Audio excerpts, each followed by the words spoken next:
그래서 세 번째 물질의 이제 기원의 양자역학 해석, 그다음에 양자장 이론 QFT라고 그러죠. 퀀텀 필드 시어리. 그다음 표준명 이렇게 세 가지를 하려고 하는데 시간이 안 될 것 같아요. 그래서 표준명은 못 하고 앞에 이제 두 개만 이렇게 진행을 하려고 합니다.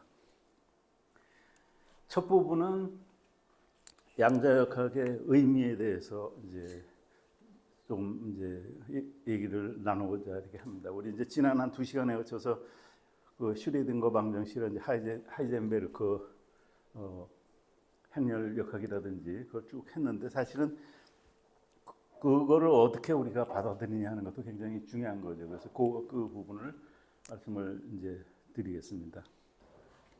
양자역학의 이제 의미입니다.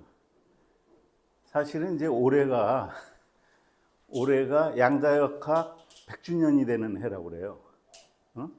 100주년. 하이젠베르크가 북해 이제 그 조그만 섬이죠. 어디 그 섬에 알레르기가 이제 굉장히 심해갖고, 거기 이제 가서 이제 그 행렬역학의 이제 아이디어 첫 논문을 이제 한 해라고 그래요. 100주년. 그래서 100주년이 굉장히 이제 뜻깊은 그 해인데 그 이유로 있습니다. 그래서 처음에 지금으로부터 이제 100년 전에 하이젠베르크가 이제 행렬역학을 내놨고 또 이제 곧 이어서 슈레딩거가 파동역학 이게 두 개를 낸 거죠. 근데 이제 두 개가 같은 내용이었는데 그걸 이제 몰랐고 이것을 이제 이게 같은 거다 하는 것을 갖다 이렇게 이제 밝힌 사람이 그 디렉이죠. 폴 디렉인데 이 두 사람이 이거를 이 이렇게 이제 어려운 수식으로 이렇게 나온 것을 내놓긴 내놨지만은 사실은 이 두 사람도 완전하게 그 의미를 갖다가 이해를 이제 못했었다고 그래요. 처음에는. 그 이제 보면은 이제 슈레딩거 방정식이죠. 그래서 방정식인데 그 아주 골치 아픈 이 방정식을 갖다가 풀면은 이제 아시는 바와 같이 이렇게 일반 해로 이렇게 나오는데 문제는 뭐냐면 이제 이건 방정식이고 우리 이제 물질을 구성하는 걸 막 짜고 하면은 그게 파동도 아니고 입자도 아니고 그런 상태가 되는데 이제 그게 어떤 상태인가를 기술하는 이 방정식을 풀어서 슈레딩거 방정식이나 하이젠베르크 행렬역학을 풀어서 나온 이제 해를 갖다 이렇게 보면은 어떤 물리량이나 어떤 뭐가 딱 나오는 게 아니고 함수로 나와 버리는 거죠. 함수로 방정식을 풀어서 해로서 함수라는 건 이제 관계죠. 뭐 시간에 따라 이게 에너지가 어떻게 되고 이제 이런 함수 관계로 함수가 나오는데 그 함수가 또 하나가 아니고 여러 개가 이렇게 나오는 겁니다.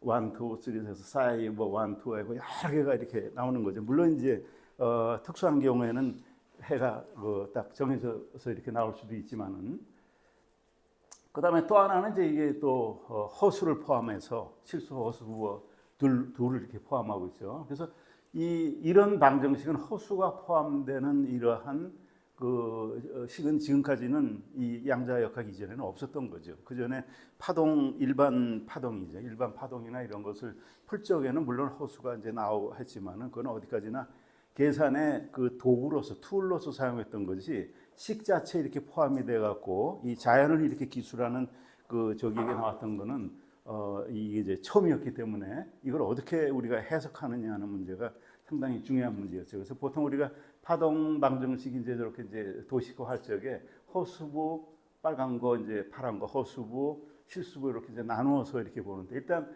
허수를 어떻게 이제 이게 들어갔다는 게 참 골치가 아프고요. 그렇지만 이제 허수가 없으면 이 파동 함수는 성립이 안 되는 거죠. 그게 굉장히 중요한 역할을 하기 때문에.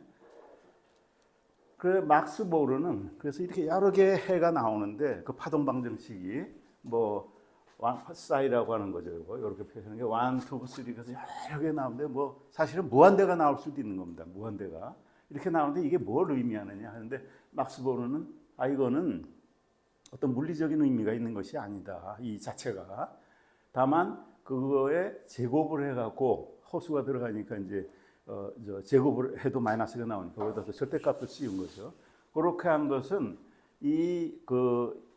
어떤 위치에 그 파동함수가 이제 이렇게 여러 개가 있다면 그 어떤 위치에 이 입자 혹은 그 파동 입자죠. 파동적인 이 입자가 있을 확률을 나타내는 것이다 하는 게 이제 유명한 막스 보른의 저거죠. 확률이라는 겁니다. 확률. 그러니까 이게 우리가 물질을 쪼개고 쪼개서 우리 몸을 구성하고 있고 하는 이 세상의 모든 물질을 쪼개면은 그게 확정적인 게 아니고 확률적으로 나온다는 거죠. 참 이게 받아들이기가 힘든 그런 이제 그 개념인데 이런 게 하나 나왔고, 반면에 이걸 갖다가 슈레딩거는, 이 방정식을 만든 슈레딩거는 아니다.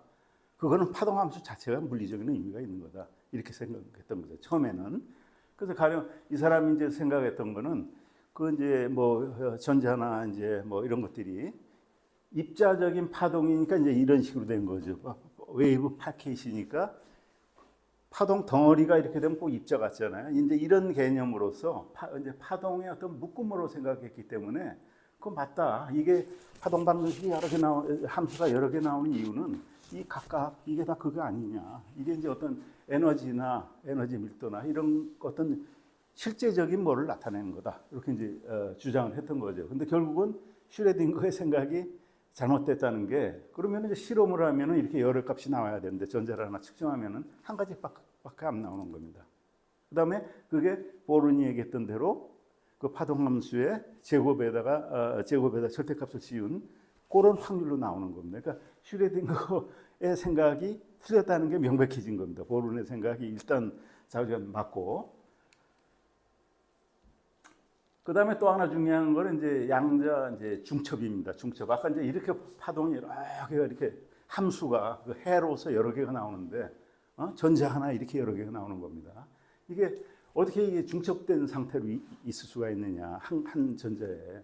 이게 이제 큰 문제죠. 근데 이 중첩이라는 것은 문자 그대로 여러 상태가 그 동시에 있는 이런 거죠. 그래서 이게 중첩이 이제 왜 중첩이 되는가 하는 거는 이게 이제 선형성 때문에 그런 거죠. 선형성 때문에. 선형성이라는 게 뭐 이게 좀 약간 수학이 좀 들어갔지만은 이게 이제 기하학적인 선형성하고 좀 다른 얘기죠. 기하학적으로 직선이다 아니다 이런 의미가 아니고, 가령 대해서 이제 어떤 함수가 있는데 덧셈에 대한 그 보존 법칙이 있어야 되고 스칼라 곱에 대한 보존 법칙이 있어야 된다는 겁니다. 그러니까 예를 들어서 뭐 이제 이런 건 이제 일차 함수지만은 일차 함수 뭐 어떤 겁니다. 이런 거는 직선이죠. 직선인데 이게 똑같은 직선의 식이지만 ax 플러스 b 이것도 직선인데 이거는 이 조건을 만족하지 않는 거죠. 이렇게 해보면은 이 선형성과 그 다음에 이 스칼라 곱에 대한 보존을 하지 않는다는 겁니다. 하지 않는다는 거예요. 선형성이 없다는 거죠. 그래서 이런 경우에는, 근데 파동 방정식을 푸는 함수는 바로 이런 선형성을 가지고 있기 때문에 더해진다는 건 여기서 섞여진다는 얘기가 아니고 그 상태로 다 있는다는 얘기입니다. 함수가 여러 개가 있으면은 사이 1, 사이 2, 사이 3 이게 다 그대로 그 채로 있다는, 섞여진다는 게 아니고 그런 이제 의미가 되는 거죠. 그래서 일반적으로 뉴턴의 방정식이나 우리가 알았던 고전 방정식에는 물론 이제 이렇게 후크의 법칙이나 이런 거에는 이제 선형성이 있지만은 그 나머지 대부분의 이제 이런 시스템에서는 비선형성이다 그거죠. 근데 이 파동함수는 그 풀이가 나온 이거는 선형성을 갖고 있기 때문에 그 상태로 중첩된 상태로 다 있는다는 얘기죠.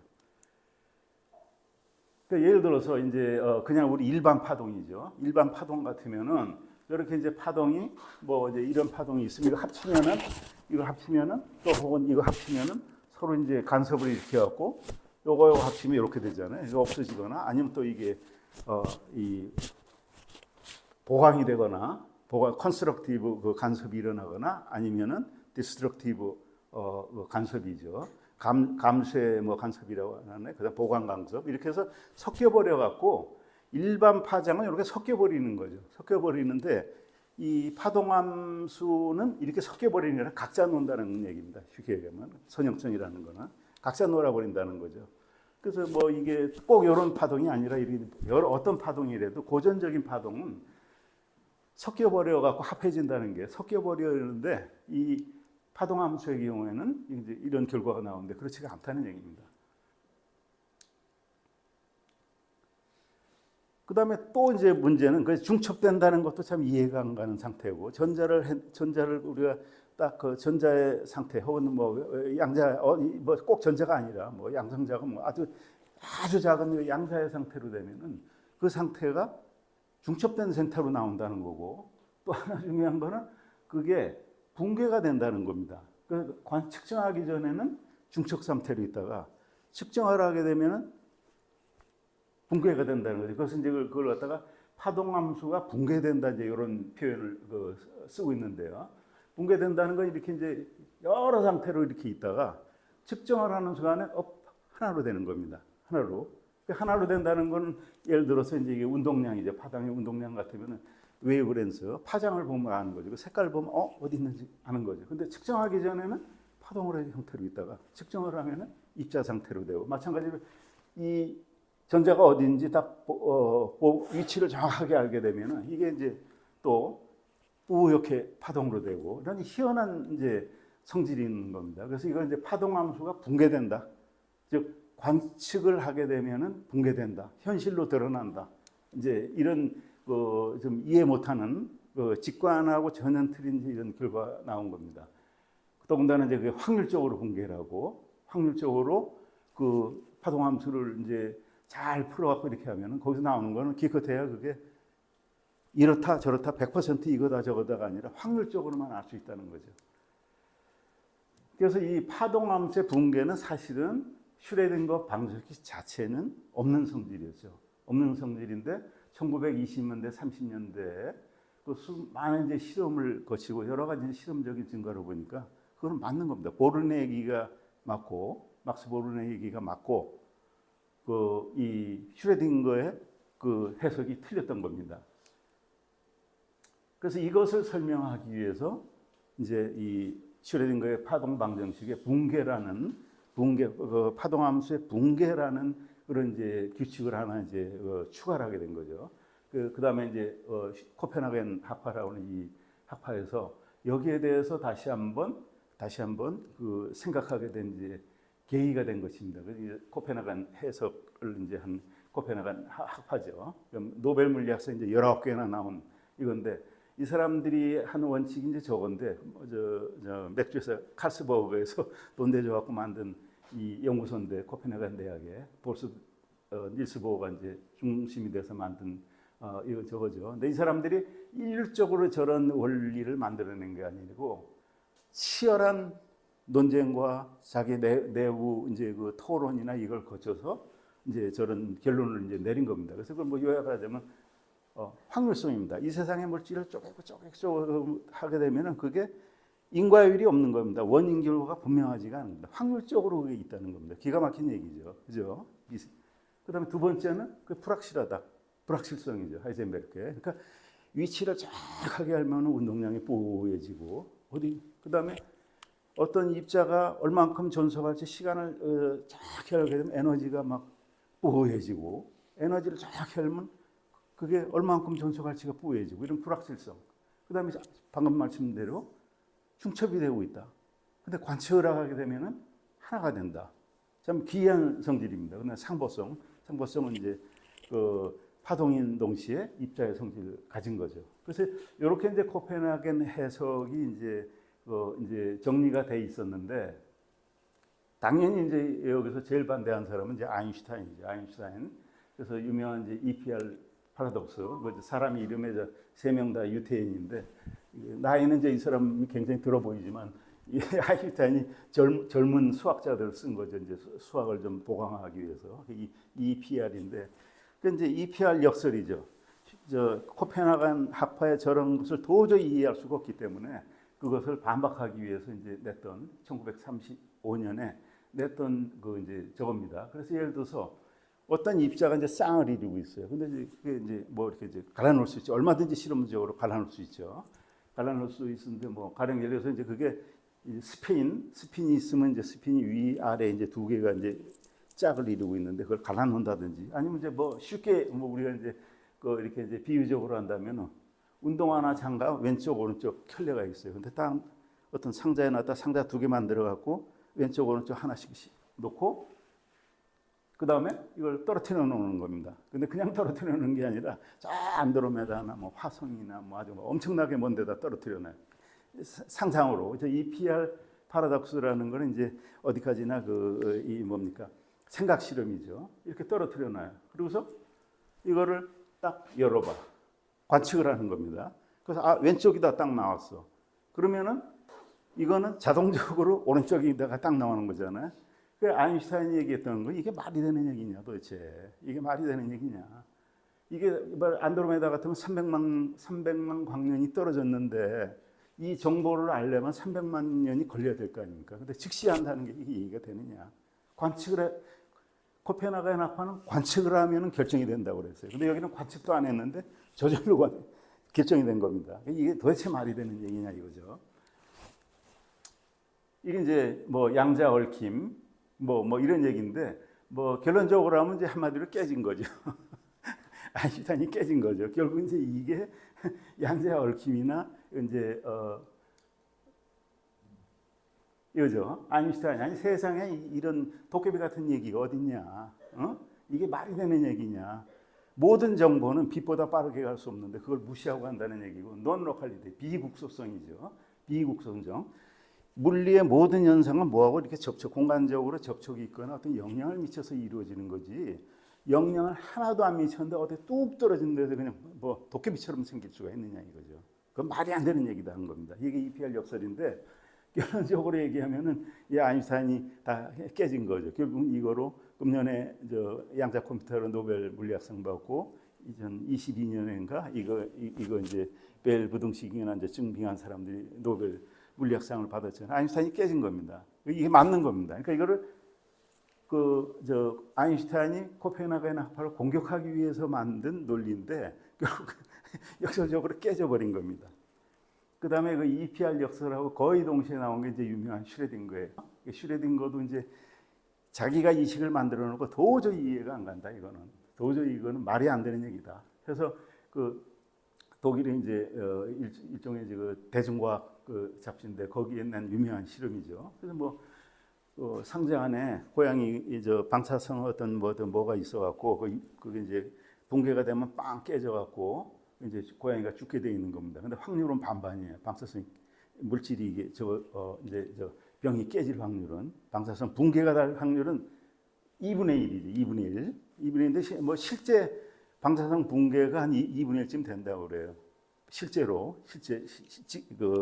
예를 아주 잘 들은 건지 모르겠는데 그러니까 이렇게 된다는 거죠.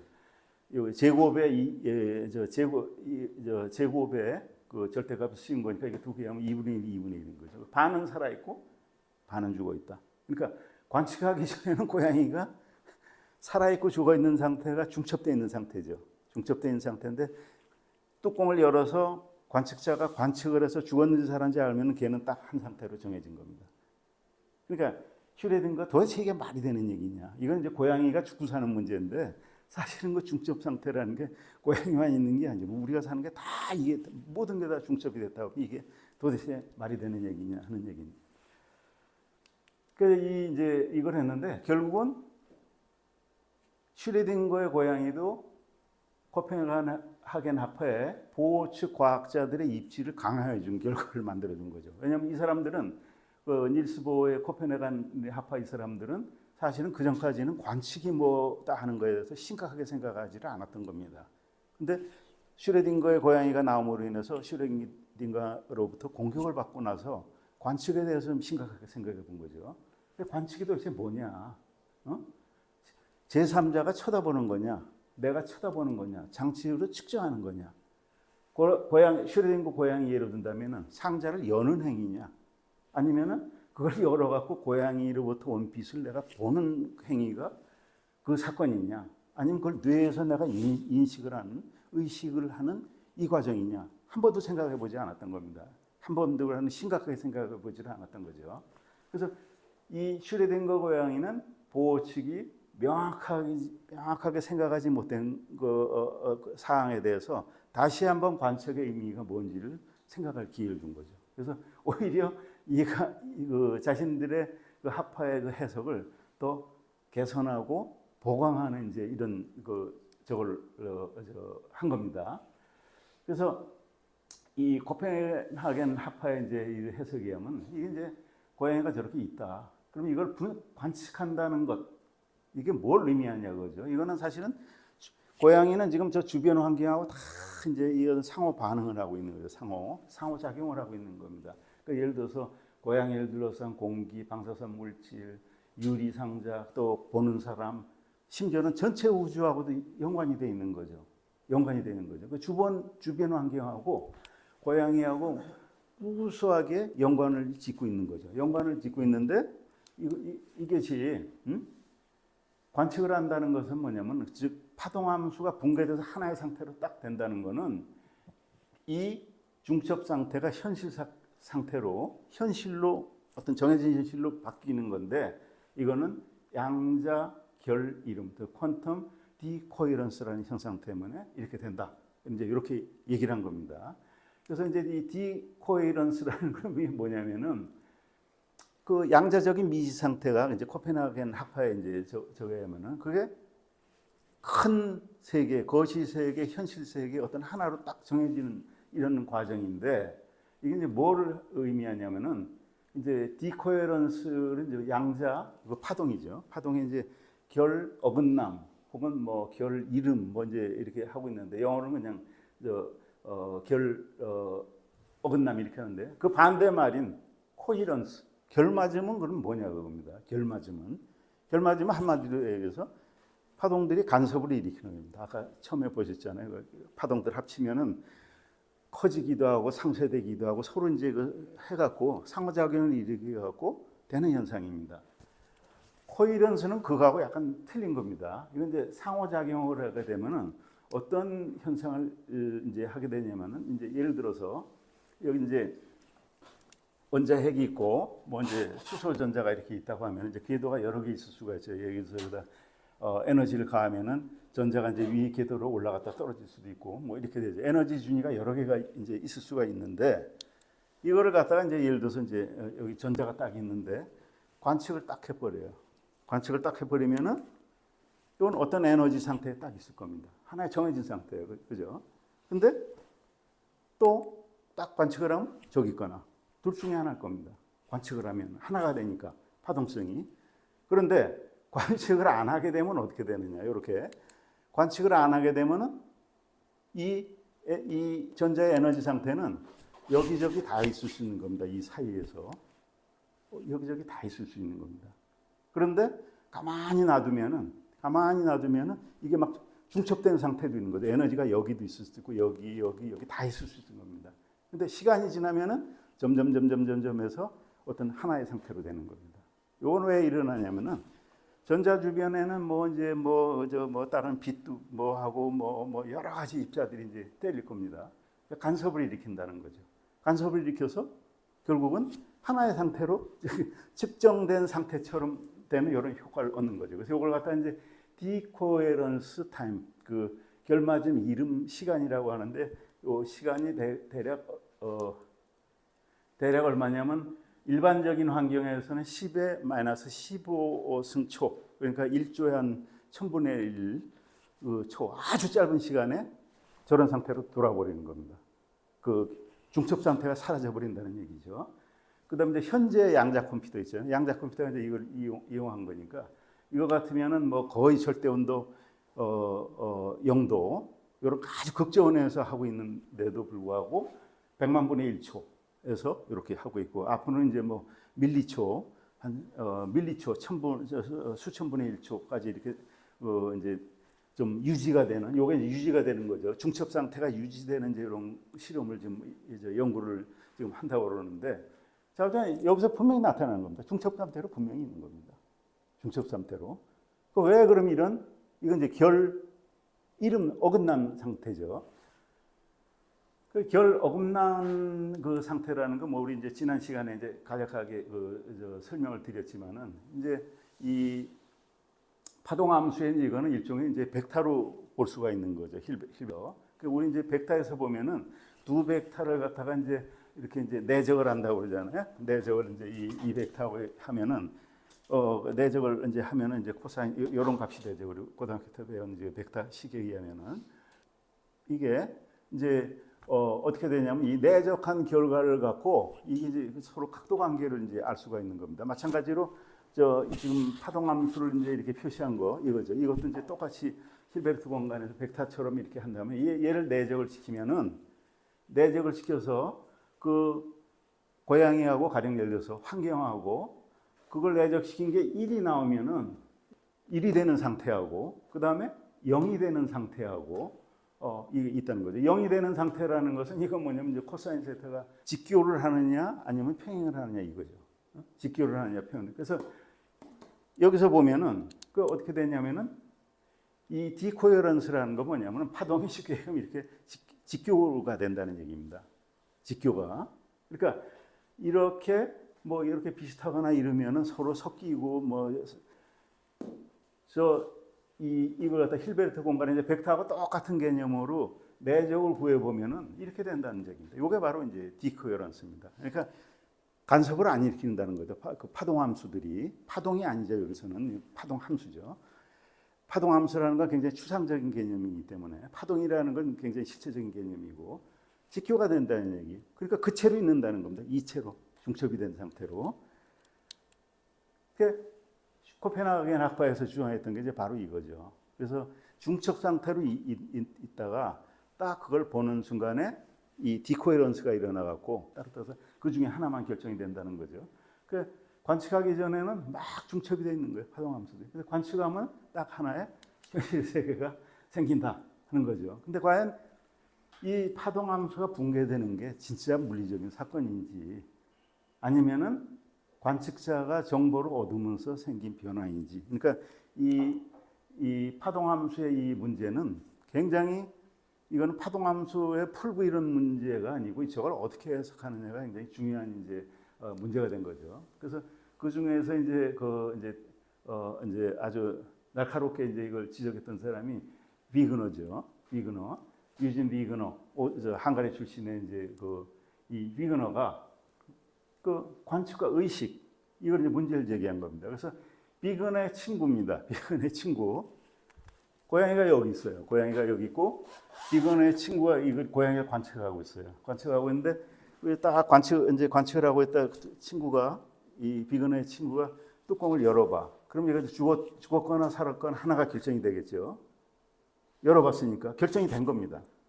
근데 이 비건의 상자를 감싸고 있는 큰 실험실에는 상자가 있어요. 근데 비건어가 밖에서 이 친구를 보고 있는 거야. 그럼 비건어는 친구가 들어있는 실험실의 문을 안 열어봤거든요. 근데 여기는 이미 뚜껑을 열어봤기 때문에 죽었거나 살아 하나가 결정이 나 있어요. 그러면은 비그너가 이거를 열어보지 않은 상태는 이건 죽었다는 겁니까? 사람?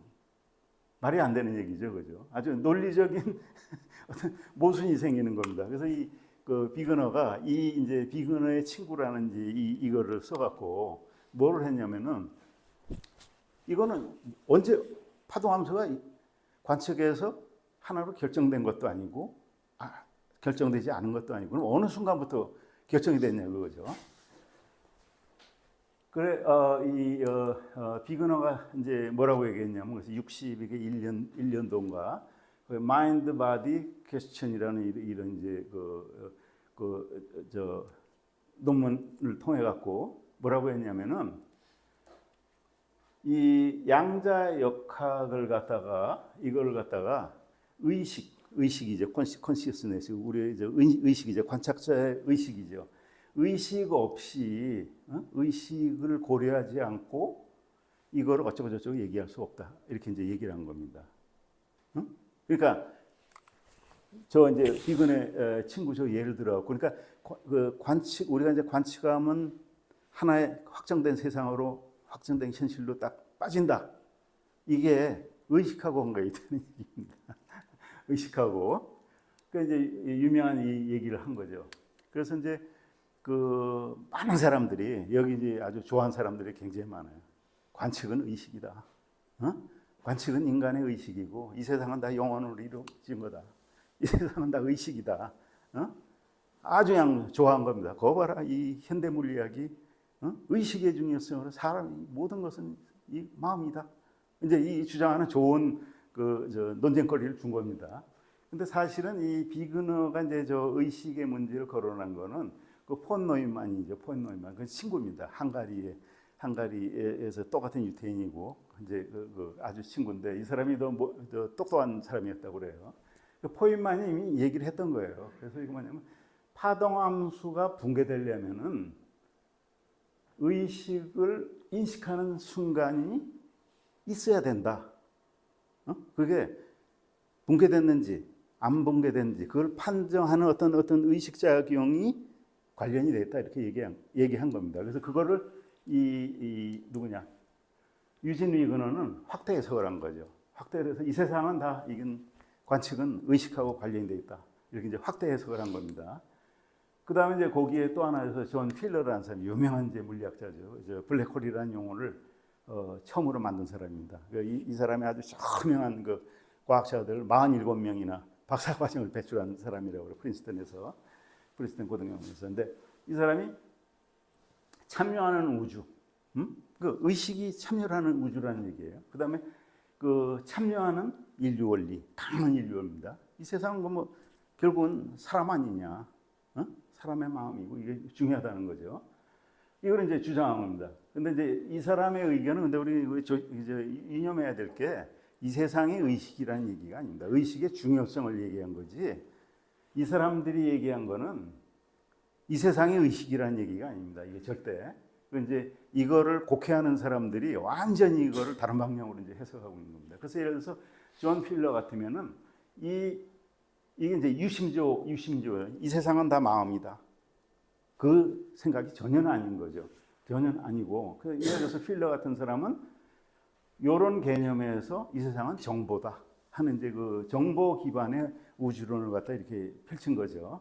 여기서 우리가 그 정말 명심해야 될 거는 이 사람들이 얘기한 건 이 세상의 의식이라는 얘기가 아닙니다. 절대 아닙니다. 그거는 이 잘못 오해하고 있는 겁니다. 이들이 말한 의식이라는 거는 뭐냐면 형이상학적인 영혼이나 의식이나 마음이나 이거하고 관계가 없는 겁니다.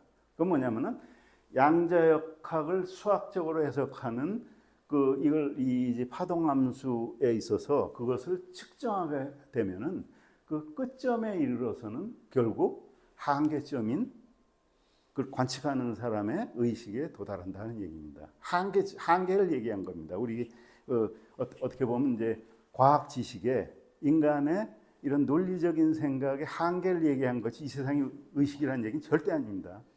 아주 근본적으로 틀린 얘기죠. 이거를 이제 뭐냐면 이제 이 관점은 사실은 코페르니쿠스 해석의 관점과 같습니다. 코페르니쿠스 해석은 뭐라고 했냐면은 관측을 해야 이제 이 세상이 비로소 의미를 가진다 하는 의미인데 가령 그래서 하이젠베르그죠. 이 코페르니쿠스 학파에 뭐라고 했냐면은 55년도 강연에서 우리가 관측하는 것은 그 자연 자체가 아니다. 그것을 알려고 하는 방식에 따라 다르게 드러나는 자연이다. 일스보어는 그 이제 코페르니쿠스 학파의 보스죠. 양자의 세계는 없다. 양자 물리학의 추상적인 서술만 있을 뿐이다 하는 거죠. 그러니까 파동함수로 나타나는 건 어떤 그 추상적인 이런 개념이지 그걸 실체라고 얘기할 수는 없다는 겁니다. 슈레딩거는 뭐라고 했습니다. 그건 실체라고 그랬습니다. 그거 아니라는 겁니다. 그래서 자연이 어떻게 돌아가는지 알려고 하는 작업이 그게 물리학으로 생각하면 큰 오해다. 물리학은 우리가 자연에 대해서 무엇을 말할 수 있는지를 다룰 뿐이다. 한계를 얘기합니다. 아까 이제 그 의식이 뭐다, 폰 노이만이나 유진 비거나 같은 맥락입니다. 같은 맥락. 그래서 이런 관점에서 본다면은 코페르니쿠스 해석은 막연한 추정이 아니라 실증을 통해서 지식의 한계를 갖다가 어떻게 얘기한 최초의 과학이다. 이렇게 얘기를 할 수가 있어요. 그건 이 세상의 의식이라는 얘기는 전혀 틀린 얘기죠. 그래서 이게 이제 유사한 관점이 그 19세기부터 이렇게 있어왔던 그 관점과 같습니다. 17세기. 그 철학으로 본다면 데이비드 휴me, 경험주의죠. 우리가 경험하는 걸 우리가 본 것뿐이라는 거죠. 그게 실제다. 오거스트 콩트 실증주의죠. 형이상학적인 이런 잡다한 그런 황당무계한 철학을 빼고 사실에 대한 과학적 탐구 그것만 보자 하는 얘기입니다. 그다음 에른스트 마허 어떻게 보면 이제 과학 철학의 창시자라고 할 수 있는 사람인데 이 사람 모든 것은 상대적이다. 지식이라는 거는 이런 이제 맥락입니다.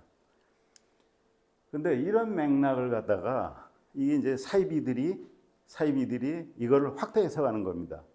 그게 이제 바로 뭐냐면은 뉴에이지 사조라는 거예요. 뉴에이지 사조. 이 사람들은 뭐냐면은 양자역학에 지금 나온 개념, 불확실하다, 인과성이 인과율이 오락가락한다. 그 다음에 또 불확실하고 확률적이고 바야 관측이 되고 완전히 비직관적인 개념들입니다. 그래서 그걸 갖다가 이 비직관적인 개념들 잘 이용을 해갖고 요거를 이상야릿한 뭐 의식이나 영성이나 우주적 조화나 이런 거하고 연결지어 해석하는 겁니다. 이게 뉴에이지 그 사조라고 이렇게 볼 수가 있어요. 그래서 어떤 친구는 뭐라고 하냐면 일체 유심조라고 하잖아요. 이 세상 이제 화엄경에 나오는 얘기인데 이 세상은 모든 걸 내 마음이 만들어내는 거다. 순홍털이 얘기입니다. 이제 참고로 말씀드리자면 이제 화엄경은 대승불교의 경전에서 이건 위경입니다. 위경. 가짜 경전이에요. 중국에서 만든 거의 80~90% 가짜 경전입니다. 거기서 나온 걸 갖다 해갖고 아니 교양과학을 하는 사람들이 저거 얘기하는 사람들이 있어요. 이 세상은 유심조 양자역학이 그걸 증명했다. 황당무계한 얘기입니다. 한마디로. 그래서 이거의 원조는 누구냐? 그다음에 이제 과학으로 영성을 증명한다. 이런 걸 주장하는 게 뉴에이지 사조라고 불러요. 이거 첫 번째 했던 사람이 그 카프라입니다. 카프라. 그래서 더 타워 오브 피직스라고 했죠. 물리학과 동양사상인데 저 이제 제가 대학생 때 굉장히 감동 깊게 읽었던 책 중에 하나예요. 카프라의 책은. 그래서 이 현대 물리학이 얘기하는 게 동양사상하고 참 유사하다. 타오죠. 도교의 도나 불교의 이거 같다. 난 어렸을 때는 참 감동 깊게 읽었어요. 그거를. 저 자신이. 근데 사실은 오버한 거죠. 종교하고 과학은 같을 수가 없는 겁니다. 이 사람은 그래도 이제 아주 저명한 그래도 물리학자예요. 그래서 어느 정도 어떤 유사성을 이렇게 강조하는 적으로 했지 이 세상이 망합니다. 그렇게 주장하지는 않았어요. 이 사람이 이제 이 뉴에이지의 뭐 시조라고 할 수 있어요. 그 다음에 뭐 이제 말도 안 되는 친구들이 나온 거예요. 무슨 뭐 유사, 의사, 뭐 대체의학자 이런 친구들이 나와갖고 뭐 이건 뭡니까? 우울리가 물리래 중국어로. 그래서 뭐 도교나 불교 철학이 이게 뭐 현대 물리학하고 똑같이 이런 책이 굉장히 유행했었어요. 전부 다 헛소리입니다. 어떻게 그게 같을 수가 있어요? 어떻게 돌을 닦고 앉아서 현대 물리학에 이걸 다 파악을 한다는 얘기는 황당무계한 얘기입니다. 그거는. 여기에는 이제 사실은 뭐 기독교적인 건 없어요. 주로 이제 동양적인 거하고 연관지는 적이 있는데 그 이제 마지막에 이 사람도 이제 물리학자입니다. 앨런 울프라는 사람. 이건 뉴스위크지 같은 데서 공식으로 이거는 사이비 과학이다. 이렇게 이제 그 어떤 규정을 내린 겁니다. 여기 나온 사람들은 대부분이 이제 주류 이 물리학계나 주류 학계에서는 유사과학, 수도 사이언스로 간주하고 있습니다. 이 사람들은 절대 정통이 아닌 사람들입니다. 어떻게 이 세상이 마음입니까? 의식이고 말이 안 되는 얘기죠. 그 다음에 이제 신경과학에도 비슷한 사람이 있어요. 신경과학에도. 이거는 제가 의식 설명할 때 잠깐 말씀드렸을 겁니다. 그러니까 이 사람이 주장하는 건 뭐냐면은 우리의 지각 시스템은 다 환상이라는 거죠. 생존을 위해서 하는 환상이다. 그건 맞는 얘기예요. 정확한 저겁니다.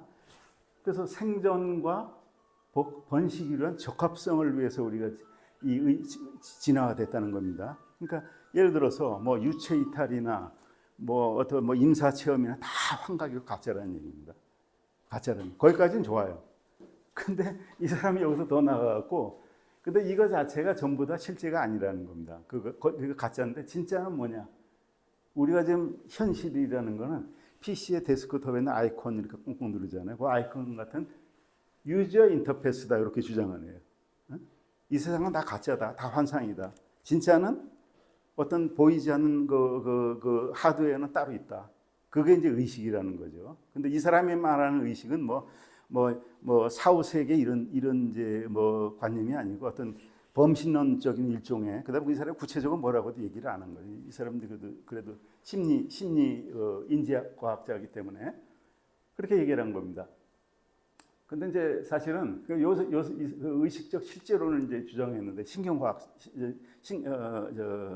심리학자인데 제가 볼 땐 이 사람의 전반부는 아주 훌륭해요. 어? 우리의 지각 시스템은 다 환상이라는 거, 생존을 그것까지 좋은데 그 뒤에는 완전히 그냥 어디 이상하게 나간 겁니다.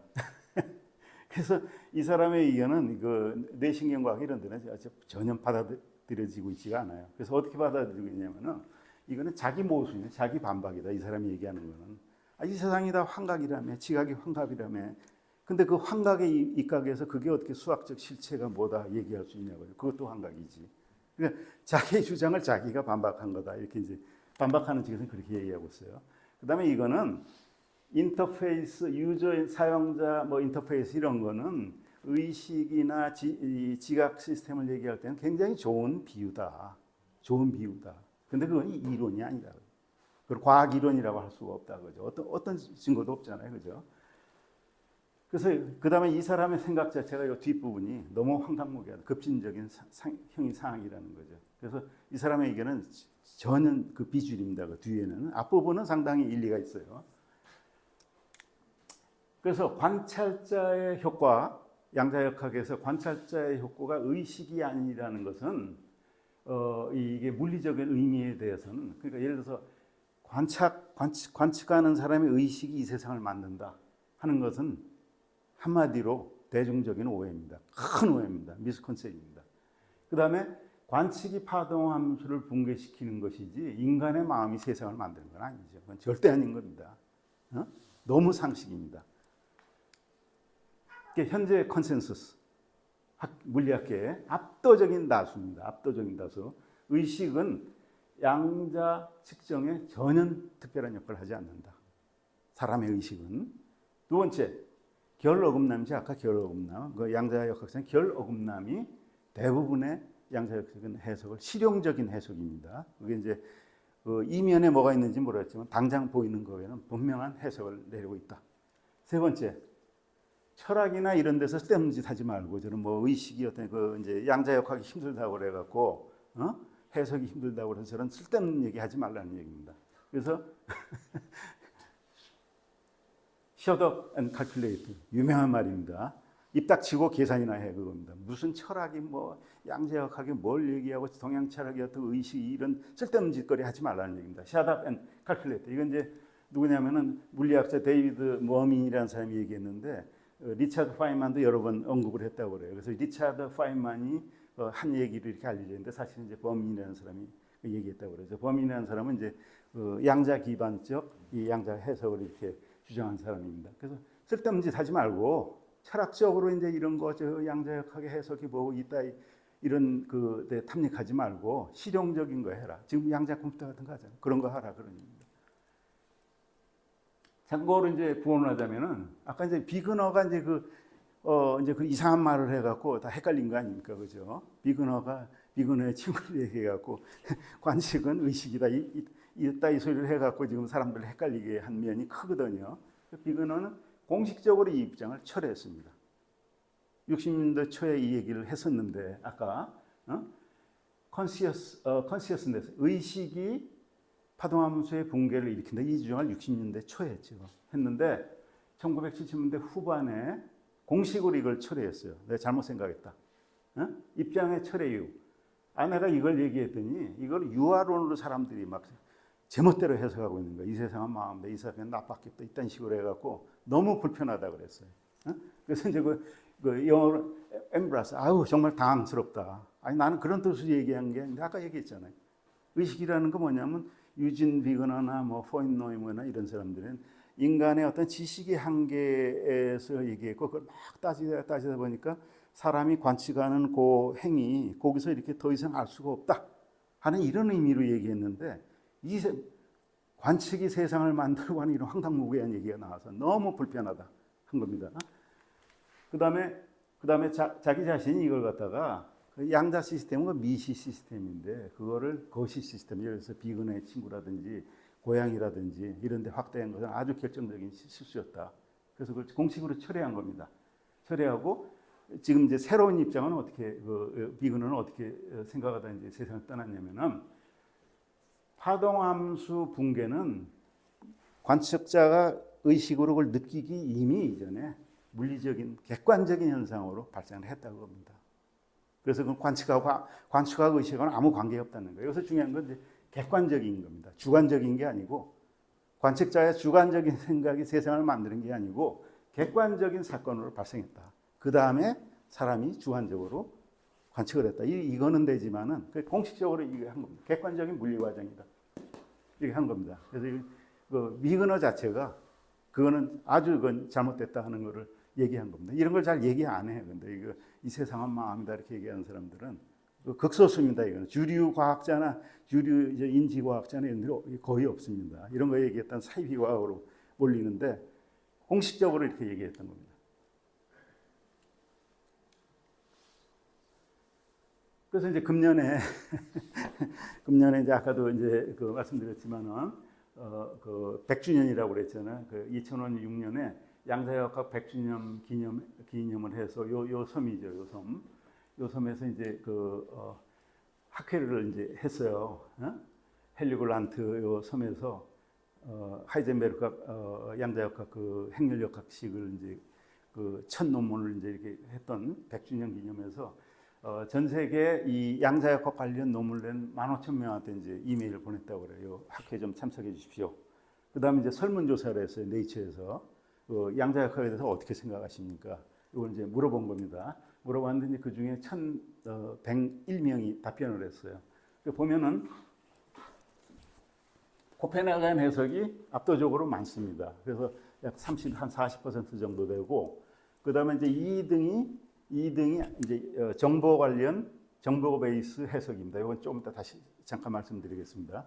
세 번째가 다세계 해석입니다. 이것도 좀 이따 다시 말씀드리겠습니다. 그래서 요 세 개, 그 다음에 보험에 이제 요건 이제 없던 게 이제 들어가 있고, 자우장 요게 코펜하겐 해석이 주류, 그 다음에 정보 관련 해석, 그 다음에 다세계 해석. 여기 이제 그 되게 압도적으로 가고 있고, 그 노벨 수상자가 펜로즈가 있습니다. 2020년.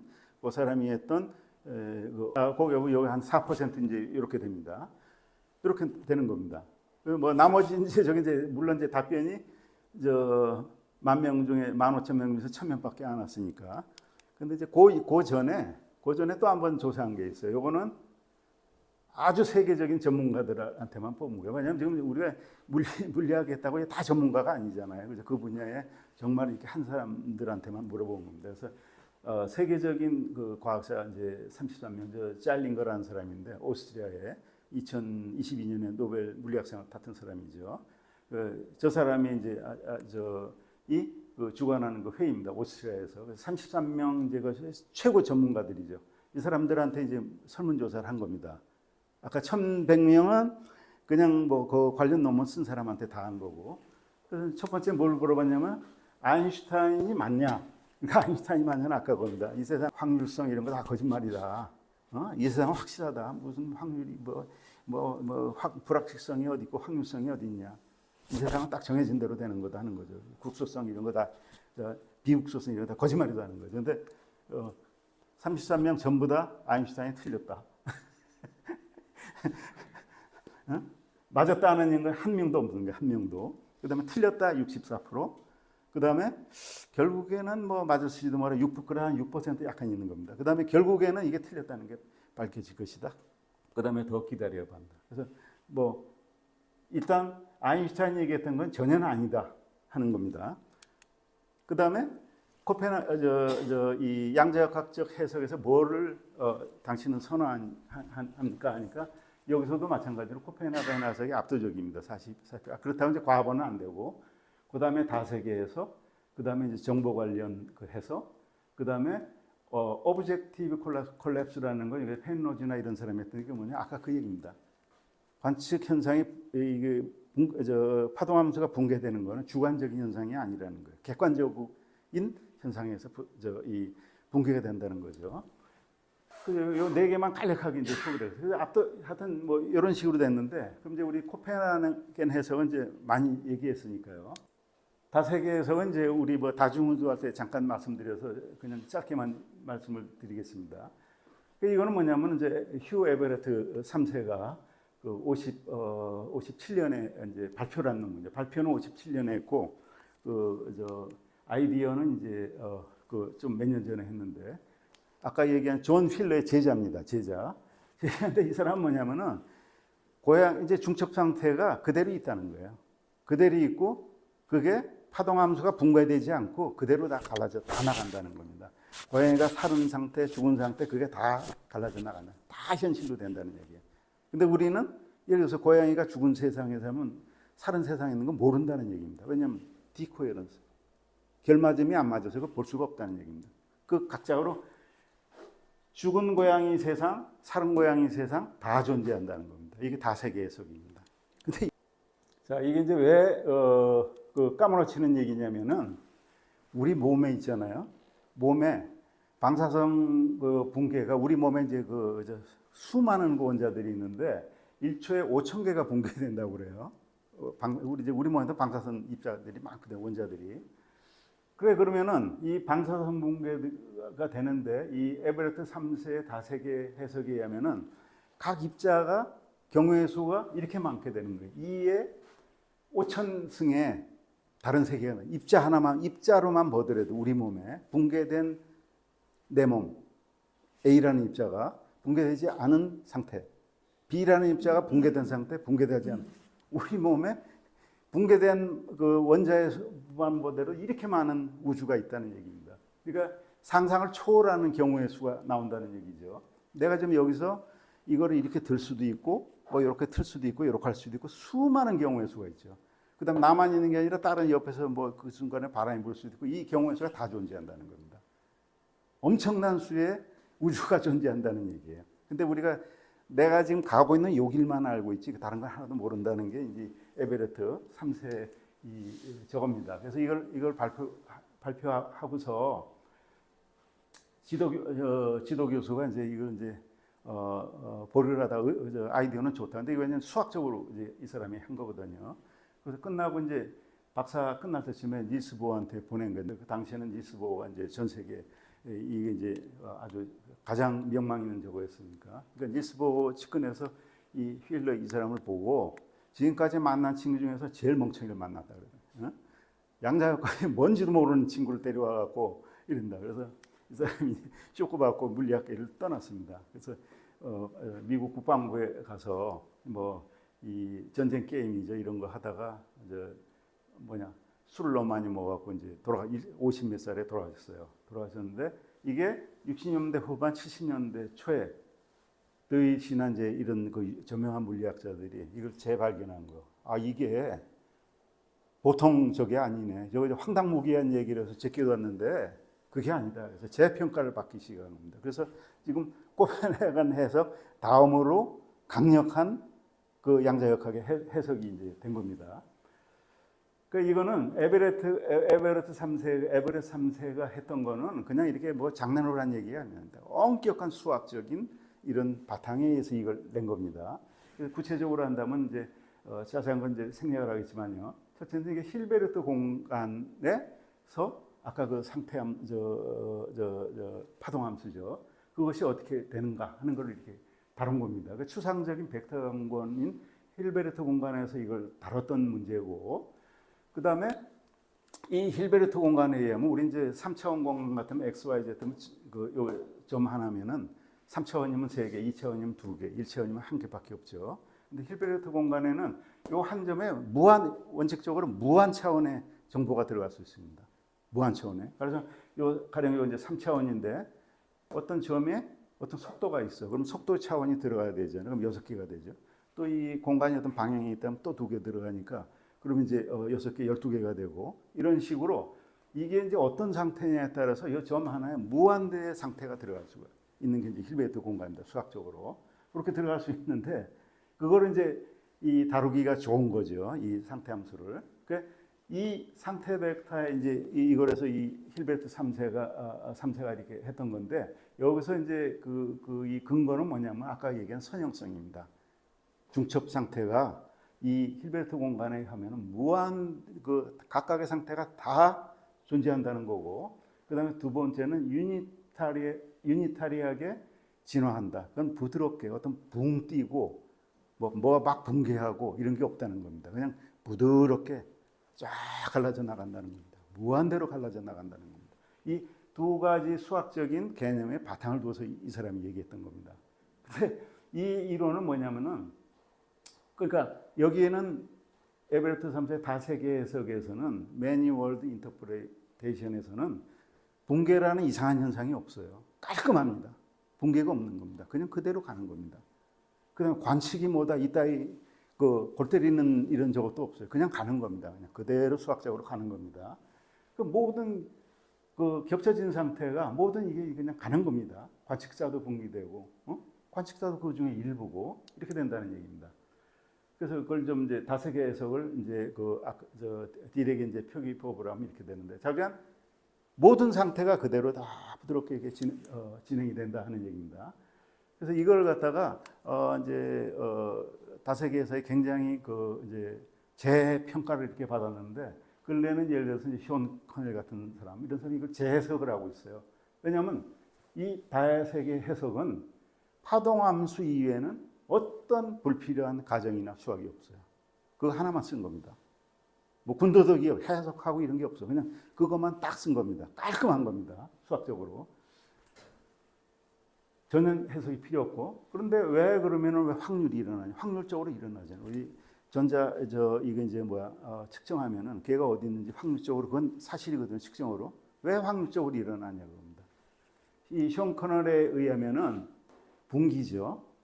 디코헤런스죠. 결국 보면 분기가 아니라 이제 디코헤런스에서 세계들이 막 갈라지는데 이 갈라지는 분기가 10의 마이너스 20승 초 사이에 순간적으로 일어난다는 겁니다.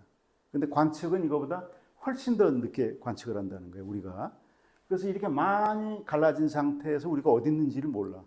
그거는 확률적이라고 볼 수 있는 거예요, 그거는.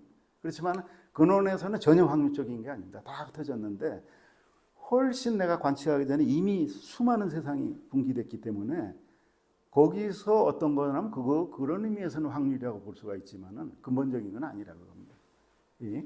완전히 결정론적인 얘기입니다. 우리가 그럼 왜 이 세상에 지금만 경험하고 있냐? 아까 그겁니다. 디코헤런스하고 양자 얽힐 때문에 그렇다. 그다음에 먼 거리에서 아까 스푸키, 도깨비 같은 이런 결과가 있는 것은 양자 얽힘, 그다음에 이제 이따 말씀드릴 장이론, 이런 게 의해서 강한 얽힘이나 이런 것 때문에 그런 거다. 먼 데 있으면 좀 약하게 얽혀 있을 거고 가까이 있으면 심하게 얽혀. 그 차이지 아무것도 아니다는 얘기입니다. 그래서 이 쇼 캐널의 계산에 의하면은 우주 내에 그럼 이제 그게 몇 개의 우주가 갈 것이냐, 몇 개의 우주로 분기가 될 것이냐 그겁니다. 그럼 힐베르트 공간에 의하면 이게 이제 유한한지 무한한지는 사실 모릅니다. 모르는데 지금 우리가 알고 있는 우주 내에 관측 가능한 우주에는 입자의 수가 10의 88승계라고 그래요. 10의 8승계 어마어마한 숫자죠.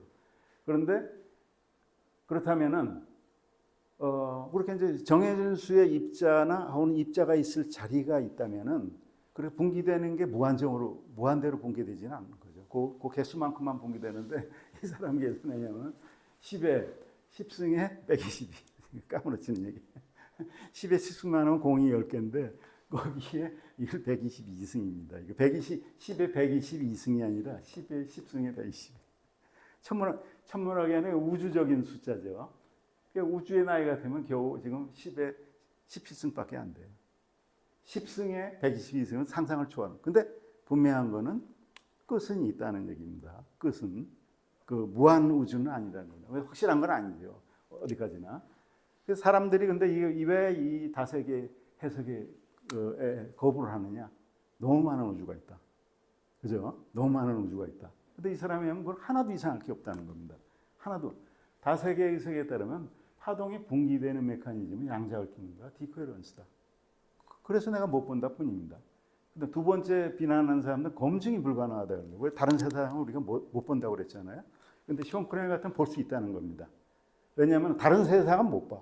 다른 세계는. 왜냐하면 결이 어긋나기 때문에 못 보지만은 그 분기가 일어나는 그거 자체는 우리가 향후에 엄밀한 어떤 실험을 해서 분기 자체는 우리가 실험적으로 밝힐 수가 있다는 거예요. 다른 세상은 못 보지만.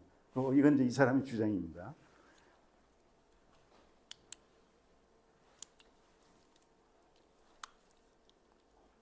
그래서 이제 다세계에서는 그 정도 하고, 그다음에 이제 객관적 붕괴 이론이래요.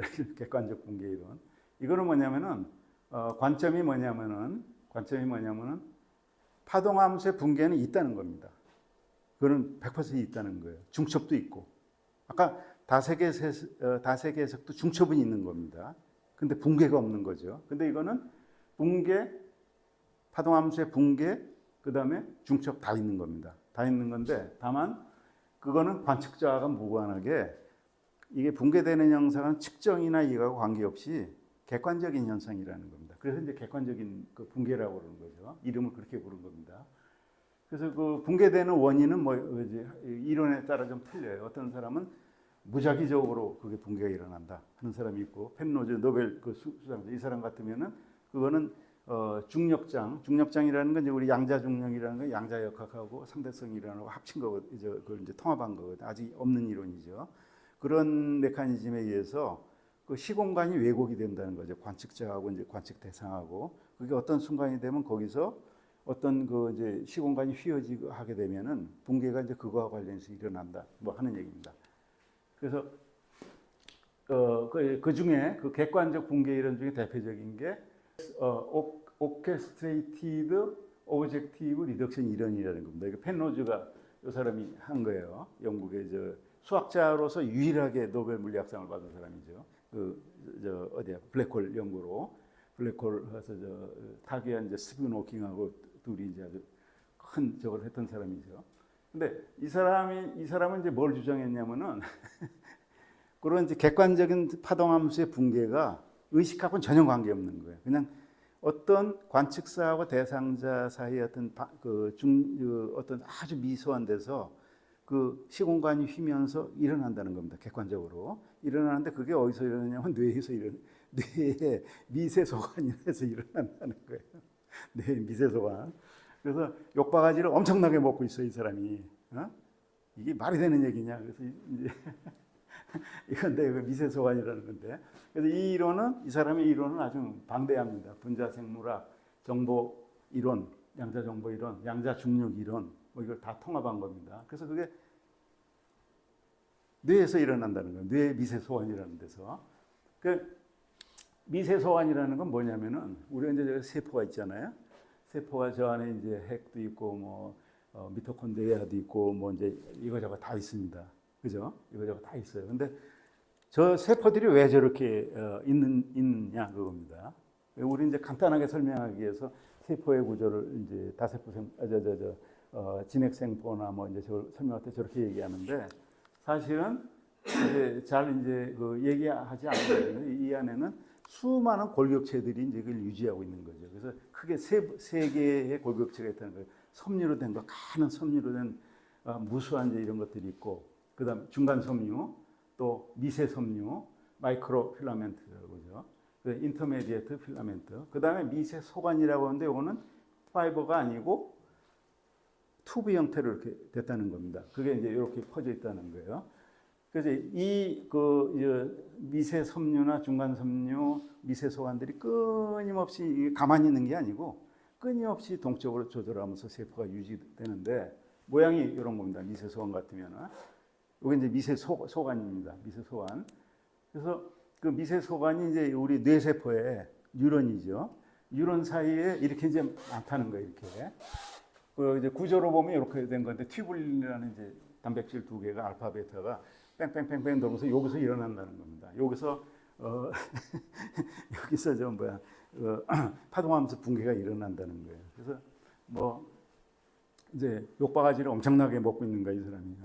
그래서 뇌는 너무 뜨거워갖고 다 깨져 버린다.